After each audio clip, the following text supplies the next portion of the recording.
Scooters are super useful things to have in Taiwan. And are you scared to go buy a scooter because you don't know if you're getting a piece of junk? Hey, how you doing? I'm here with Robbie, and how many scooters do you think you've bought in Taiwan? Wow, I've been in Taiwan 20 years, so at least 50. Nobody knows. A lot. Well, today he is going to teach us how to buy a scooter, what to look for so we don't buy a piece of junk. Truth. First thing, when buying a new scooter, I would stick to probably buying a scooter that's 10 years old or newer. I definitely would focus on buying a FI or fuel injection scooter. Don't stick with carbs right now. That's something that you don't want to mess with. Definitely the first thing you want to look for is the front brake. This is called a disc brake. I would focus on buying a scooter with a disc brake and not a drum brake. If you look over here, my rear is actually a drum cable brake. Those sometimes scooters will have them in the front. I would not trust a scooter with a front drum brake. When buying a secondhand scooter, don't be afraid to ask the seller questions. Is he the first owner? Where did he buy it from? Why is he selling it? God, that's three things. I'll tell you what's going on. Learn more about it. If he has loads of records or has recorded all the information about the scooter, then you know that this could be a really good purchase. If he doesn't know anything, he knows no history behind it, then you really don't know much about it. With small CC scooters like 125, 150, you really can't tell too much about the odometer. It's so easy to change, so don't focus too much on that. Sometimes you will see and notice that it will have high mileage. That can be okay. Don't worry too much about it. If it's an older scooter and it has really low mileage, then you know something might be fishy. They might have changed it before. If a scooter is properly maintained, it can easily go up to 80, 90, even 100,000 kilometers before it needs an entire overhaul. So in general, a scooter can easily do 7 to 10,000 kilometers a year. As you can see, this scooter is actually pretty new, so my levers are straight and I really don't have any scratches on it. But some scooters will be bent. If they are bent, then you know the scooter has been down at some point, and you can ask questions about that. If the scooter's a little old, 5, 10 years old, and you notice the levers are brand new, it's probably because they're bent and the owner has recently changed them.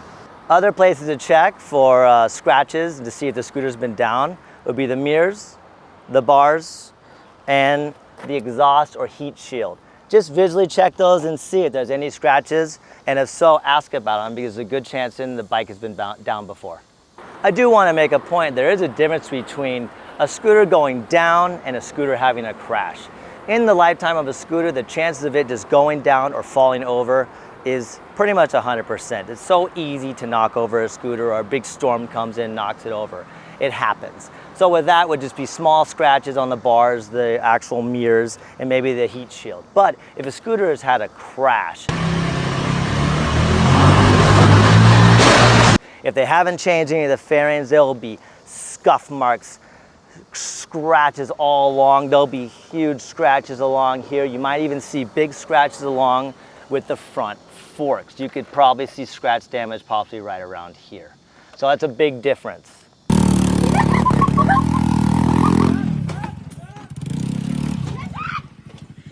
When buying a secondhand scooter, you definitely want to check out the brakes. That's pretty much the most important part of a scooter because it stops you. So this is the master cylinder. You definitely want to come over and give it a squeeze. It should be nice and smooth. It should not make any noises. It should not have any creaks, never any clunkiness to it. It should be extremely smooth. You can also visually inspect the master cylinder by looking inside and seeing if it leaks, because sometimes they do leak, they do go bad, need to be replaced. Remember, when buying a secondhand scooter, it's my opinion that you should always buy a scooter with a front disc brake. Please stay away from cable drum brakes. front disc brakes right here will have a disc, and don't be afraid to come up and inspect it. Touch it, feel it, make sure it's also smooth with no rivets or bumps. It should be extremely smooth. If it's not, you're probably gonna have to replace that, and they're not cheap. Disc brakes have a caliper, and the caliper has brake pads. You will have to replace those every few tire changes or so. So it's always good if you can to visually inspect there, look in there, see if there's any more meat actually left on the brake pads. If there's not, then you're gonna have to purchase new ones. Another thing I always inspect are the front forks right here. Right here, there's a dust cap. It's easy to pop off. You just get a little dirty. And if you come over here, you can see there's fork seals in here. These often leak. If they leak, it means you're gonna have to rebuild your front forks. Also, when they leak, usually they leak down and they ruin your brake pads as well. So if these are leaking, you're gonna have to get those fixed, and it's not cheap. The rear suspension also I would inspect. It's much easier to as well because it's open. You can usually see if there's any kind of leakage, you'll visually be able to see it right here. So if it's leaking, it's gotta be changed. Always check the tires. For sure, you're eventually gonna have to buy new tires, but is it gonna be soon or later? You can always check by a small wear marker. There's a little indicator on all tires. That will show you where the actual wear bars are in the tire itself. And if you're almost there, then you have to purchase new tires soon. So it's easy to find. If you wanna take the tires to an extra step, you can check out the manufacturing date. It's a little hard to find. Mine actually shows here, it's a 4-digit number. Mine is 1924. That means the 19th week of 2024.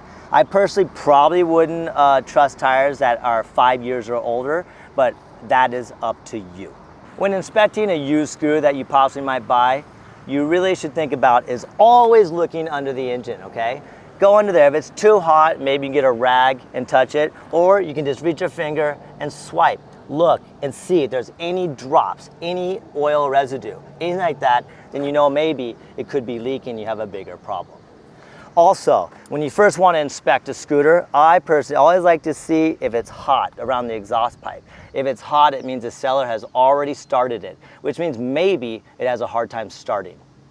You need to remember, you should always start the scooter before buying it and test all the lights. Test the lights, test the high beam, test the turn signals, front and rear, and also make sure the brake light works. These are very important. Right here, this is called your CVT. It houses your pulleys, your rollers, your clutch spring, and your drive belt. It's very difficult to just take this off and inspect it yourself. So if you're capable of going on a test run with it, you're gonna start the vehicle and it should basically rev to about 3,500 to 4,000 RPMs before it engages. It shouldn't shudder, shake. It should be extremely smooth. If this is smooth, then you know it's okay.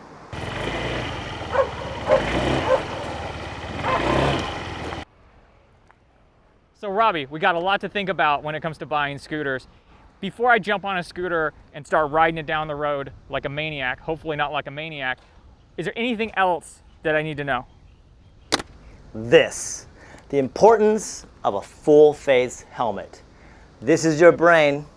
If you hit, it goes away. So please invest in a decent full face helmet for yourself. Your friends and family will thank you later. I 100% agree, and I wear a full face helmet 99% of the time when I ride on the road. You never know what's gonna happen. So thanks for watching, and we got another video that'll be coming out or is already out about how to check out motorcycles. That's just slightly different. So join us again next time on Expat on Two Wheels.